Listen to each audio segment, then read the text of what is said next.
If Allah already knows what I'm going to do, why did He create me? Why try? Why pray? Why repent if my fate is already written? Today, we face one of the biggest spiritual questions, and we'll answer it not with philosophy, but with the Qur'an itself, because Allah's knowledge isn't a trap, it's your test. If Allah already knows everything, if everything is already written, then what's the point of trying? Why pray if the outcome is already sealed? Why hope if the heartbreak was always meant to happen? Why strive if your destiny is already decided? These are the questions people ask in silence, and today we'll answer them, not with vague comfort, but with truth, with what Allah has revealed. And it starts with something called Lawh al-Mahfuz, the preserved tablet. Allah tells us in the Qur'an, "Indeed, all things we created with Qadr, and everything is written in the clear record." That clear record is Lawh al-Mahfuz, a divine book that contains everything that will ever happen.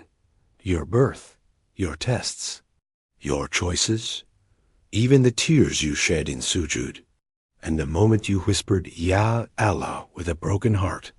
It's all written. But here's what people misunderstand. What's written includes your free will. It doesn't erase it. It records it.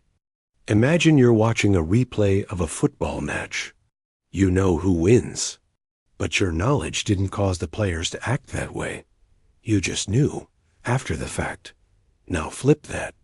Allah knows your ending before the beginning, but that doesn't mean He's forcing your hand.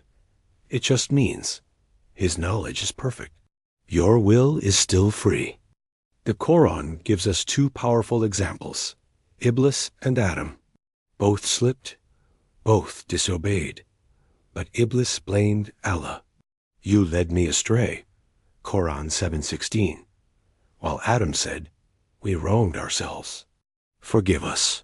Qur'an 7:23. Same situation, two different choices, two different endings. That's free will. So many people quietly wonder, what if I'm just not meant to succeed? In love, in studies, in life? But Allah didn't create you to fail. He created you to be tested. He created death and life to test you. Which of you is best in deeds? You're not being judged by your results. You're being judged by your efforts.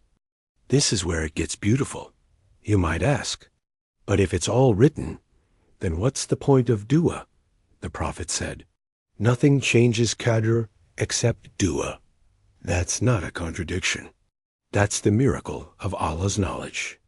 Lawh al-Mahfuz already contains the fact that you would raise your hands, that you would beg Him, and that because of that dua, your life would change.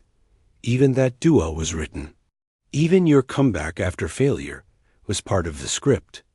So don't look at destiny and feel trapped. Look at destiny and feel seen. Allah isn't your obstacle. He is your witness. Every time you try again, every time you beg Him, every time you keep going, it's not erased by the written word. It's honored by it. So if you're wondering, why try if it's already written? Try because the writing is yours. Try because Allah is watching your effort, not just your outcome. Try because your dua was part of the plan.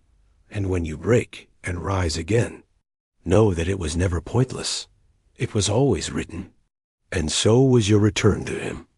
If this gave you clarity, like this, comment below and share this with someone who thinks they're stuck in a story they can't change, because the pen has been lifted. But the dua is still yours.